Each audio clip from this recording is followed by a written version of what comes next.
Gawa na tayo uli ng mushroom garlic chili sauce at mushroom bagoong mga kaamag. Iluluto natin ang mga ingredients sa kumukulong mantika ng halos 2 oras. Ang ating mushrooms ay fresh na fresh din mula sa farm.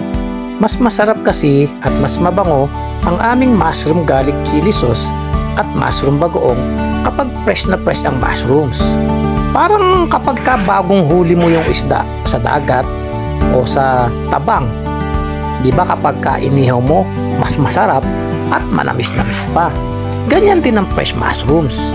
Pagkaluto ay isinasalin agad namin sa mga pote at ini-steam namin ng halos 1 oras din. Pagkatapos ay nilalagyan na agad namin ang asin.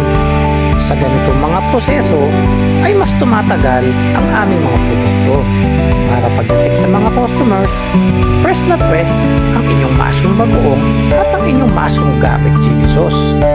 Ready na sila for delivery mga kaamag.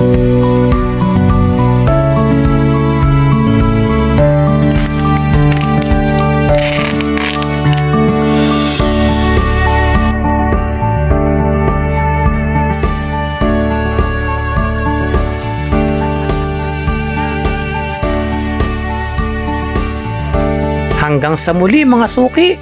Maraming salamat!